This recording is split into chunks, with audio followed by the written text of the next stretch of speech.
I want you to imagine something for a moment. You wake up one day and check your bank account. And there's enough there that your shoulders relax instantly. No panic about bills. No mental math in the grocery store. No quiet stress sitting in the back of your mind while you try to enjoy dinner with family. Just space to think. Space to breathe. Space to make decisions based on what actually matters to you. Now, here's the strange part. Most people assume that reaching $1 million requires some kind of secret investment, a lucky break, or a genius-level understanding of the stock market. But when you really study people who cross that seven-figure mark, the story looks very different. It's rarely about one big moment. It's about habits. Small, almost boring patterns of thinking and acting that quietly compound over years. Until one day, the numbers start looking serious. And the truth is, most of these habits don't look impressive from the outside. They look ordinary, almost invisible, but they change everything. One of the biggest misunderstandings about building serious wealth is the belief that it starts with money. It doesn't. It starts with behavior. We often assume that people who accumulate $1 million must earn dramatically more than everyone else, or take massive risks, or live extremely restrictive lives. But research on long-term wealth shows something uncomfortable. Many high earners never build wealth at all, and many moderate earners quietly do. Because wealth is not just about how much flows in. It's about what consistently stays and what consistently grows, and that difference usually comes down to habits, not flashy habits, not wake up at 4 a.m. and grind habits, but habits that slowly reshape how someone relates to money, time, stress, and decisions. The kind of habits that don't feel dramatic, but quietly change your financial trajectory. Because here's something nobody tells you early on. Your financial future is often determined by the decisions you barely notice yourself making every day. The first habit most millionaires develop is surprisingly simple. They start paying attention. Not obsessively, not anxiously, but intentionally. They know roughly how much comes in, how much goes out, and where it tends to disappear. Not because tracking expenses is exciting, but because attention changes behavior automatically. When you notice patterns, your brain starts adjusting without force. You start asking small questions like, do I actually value this? Or is this making my life easier? Or just fuller? That awareness alone often frees up more money than people expect. Another powerful habit is separating income from lifestyle. Most people allow their spending to expand every time their income increases. It feels natural. You work harder. You earn more. You upgrade your life. But people who eventually build significant wealth tend to upgrade more slowly than their income grows, not because they avoid enjoyment, but because they understand something subtle. Freedom often comes from the gap between what you earn and what you need. That gap becomes the engine of investment, and investment quietly does the heavy lifting over time. There's also a habit of thinking in decades instead of months. When you view money through a short-term lens, every market drop feels alarming, every expense feels urgent, and every opportunity feels like it must happen now. But when you think in decades, something interesting happens. Volatility starts looking normal. Patience starts feeling powerful. And small, consistent investing begins to feel meaningful. Compound growth isn't emotionally exciting in the beginning. In fact, it often feels disappointingly slow. But consistency turns time into an alley. Another pattern that shows up again and again is the habit of building buffers, emergency savings, flexible expenses, margin in schedules. People who build wealth often design their lives so that one unexpected event doesn't completely disrupt everything, because Financial stress rarely comes from planned expenses. It usually comes from surprises. A medical bill, a sudden job change, a family responsibility without buffers. Every unexpected event becomes a crisis with buffers. Challenges become manageable problems, and when life becomes more stable, decision-making becomes calmer. Calmer decisions tend to be better decisions. Another quiet habit is learning to tolerate delayed gratification.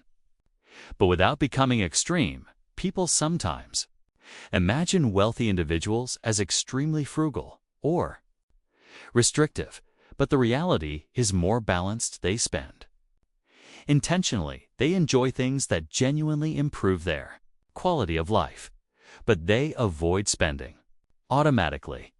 There's a difference between intentional spending and reactive spending. Intentional spending often leads to satisfaction. Reactive spending often leads to clutter. Over time, that difference becomes significant. Another habit involves increasing earning ability.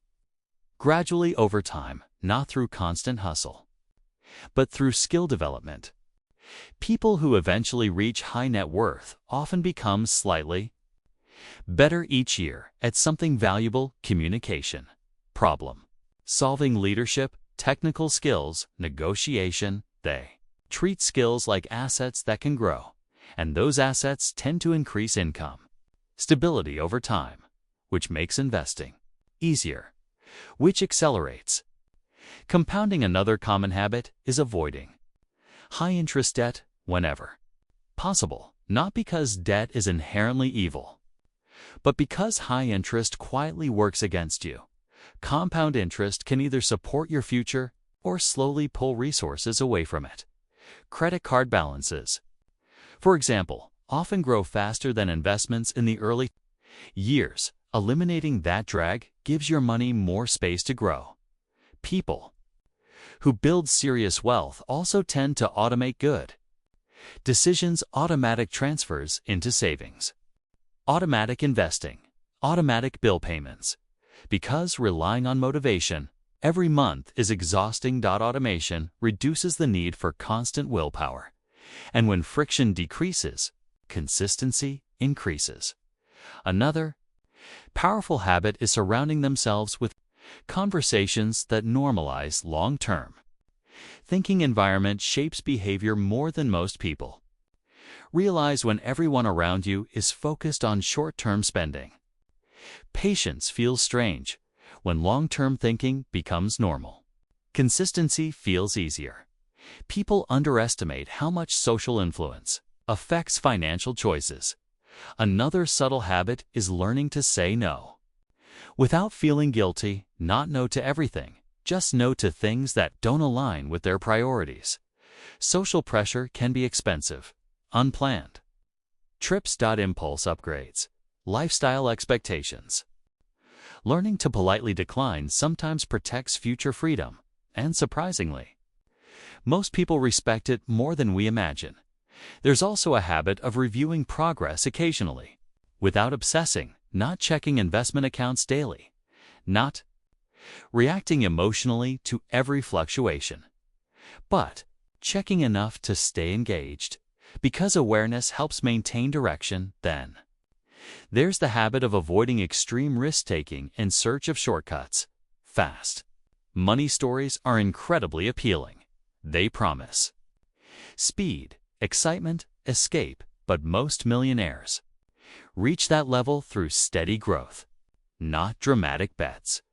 They understand that protecting progress matters as much as creating it. Another pattern is valuing time as much as money. Eventually, wealth becomes less about numbers and more about flexibility. Flexibility to choose work, flexibility to rest, flexibility to spend time with people who matter. People who build wealth often consider whether purchases genuinely improve their time or simply fill it, because time is the resource we never get back. They also develop the habit of not comparing their progress constantly. Comparison can distort perception. Someone will always appear ahead.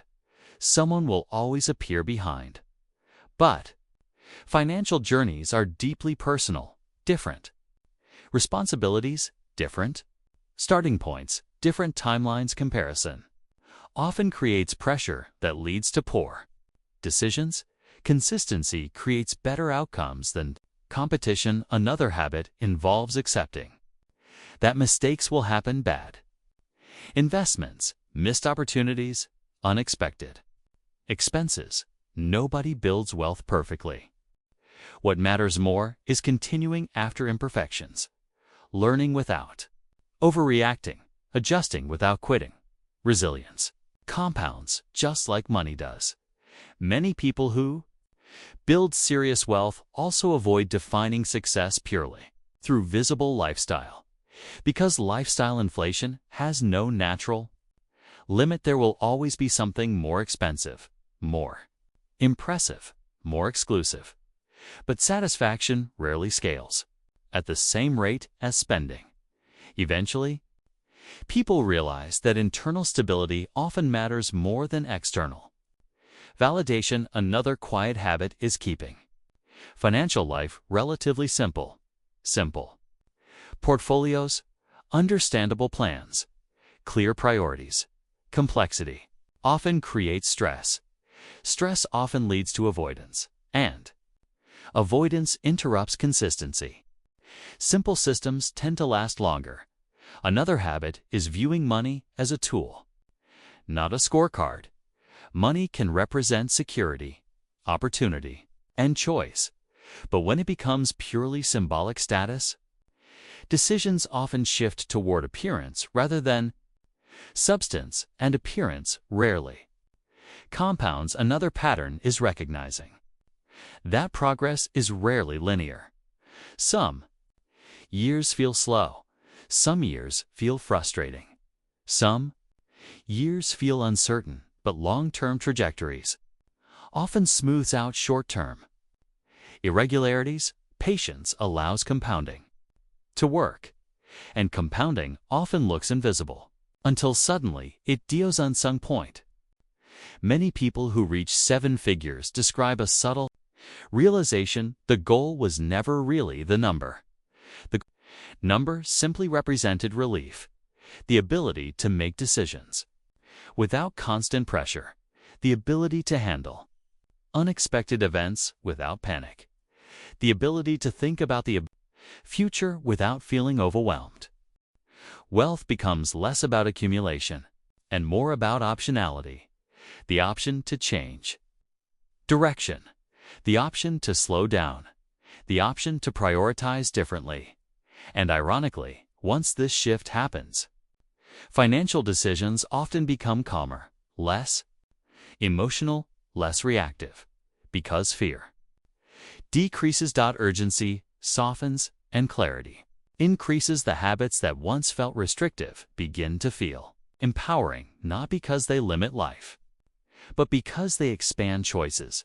If someone wanted to begin moving toward that level of stability, the starting point wouldn't be dramatic. It would likely begin with small adjustments, paying attention to where money currently flows, creating a small buffer for unexpected events, gradually increasing savings or investing rates when income rises, reducing financial friction through automation, improving skills that increase long-term earning potential, making spending decisions slightly more intentional, allowing time to do its quiet work. None of these actions feel extraordinary in isolation, but together, over years, they create momentum, and momentum changes outcomes. The encouraging part is that none of these habits require perfection. They simply require continuation. Even imperfect progress compounds. Even small adjustments accumulate. Even slow improvement creates distance over time. The idea of building $1 million can feel distant, abstract, almost symbolic, but behind most 7-figure portfolios are thousands of small, ordinary decisions, moments where someone chose patience instead of urgency, consistency instead of intensity, clarity instead of comparison. It's rarely one perfect strategy. It's usually many small habits quietly working together. And perhaps the most reassuring truth is this: you don't have to transform your entire life overnight. You don't have to eliminate every mistake. You don't have to know everything immediately. Progress with money is rarely about being flawless. It's about becoming slightly more intentional, slightly more aware, slightly more consistent. Over time, those small shifts begin to shape something meaningful, not just financially, but emotionally. Because financial stability often creates something deeper than wealth. It creates calm. And calm makes better decisions possible. So if things feel uncertain right now, that's okay. Clarity often comes gradually.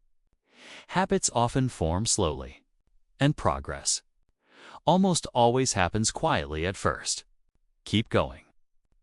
Small steps still count, and consistency, more often than not, becomes the difference.